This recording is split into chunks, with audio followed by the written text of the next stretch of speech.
This little set cost me $40 on Facebook Marketplace. And if we haven't met yet, I'm Jade. I'm a solo mum living in Australia and I'm flipping furniture to fund my dream home.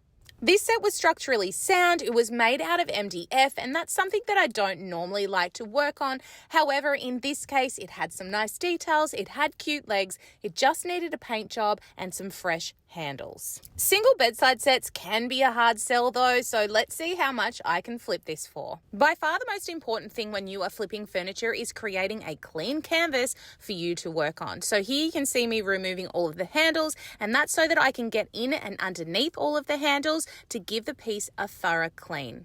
I like to use Crud Cutter to clean down my pieces. It is a degreaser and will cut through dirt, grime and grease. However, you could use vinegar and water or sugar soap to do your cleaning.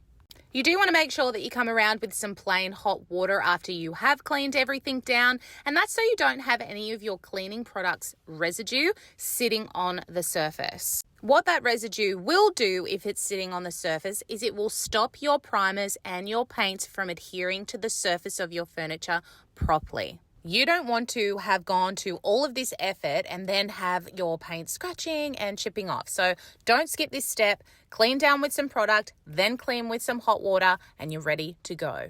Once everything was completely dry, I smoothed down the drawer fronts.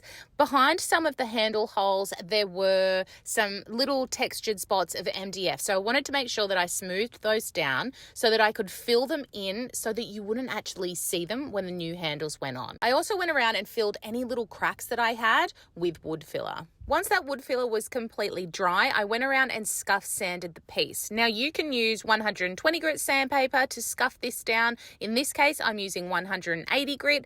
You just want to use a mid-range sandpaper grit so you don't actually scratch the surface. The purpose of this is creating a key for your primer to adhere to. Here I'm using Etch Primer to prime my handles because I wanted to paint them a soft gold.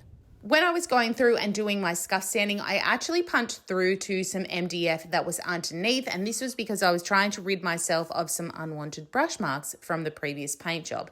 Now, this isn't a big deal. If this happens to you, all you need to do is use either an oil-based primer or a shellac-based primer on those little spots. And the reason that you would do this is that MDF and particle board are very susceptible to water damage and swelling. So you want to put something in between that is water repellent so that it won't swell or damage in the future.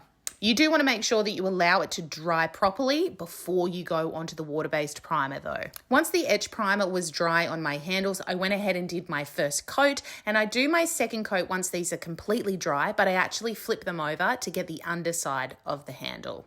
To achieve the smoothest finish possible, I highly recommend sanding after your primer coat with a high level sandpaper grit, say a 400 to a 600 grit sandpaper, removing all of the dust and then going on to your first coat of paint. This is especially important if you are using a brush or a roller to do your paintwork, as sanding will actually eliminate any texture that's created from those tools.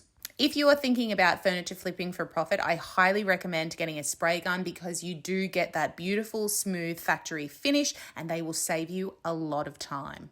Once I'd sanded down and removed all of the dust from my first coat of paint, it was time to get my second coat of paint on. Once everything was completely dry, it was time to install those new gold handles, and I brought the two pieces inside to seal with Fitty's Supreme Wax Polish. I love to seal my paintwork with the soft wax. I think it gives you a beautiful matte finish. And guys, this is the end result. This set took me 4 hours of hands-on work time. I'm listing them for $395, which I think is very reasonable for this set. I think it's a great addition to a nursery or a children's room. Let me know what you guys think in the comments. Is it a nail or a fail?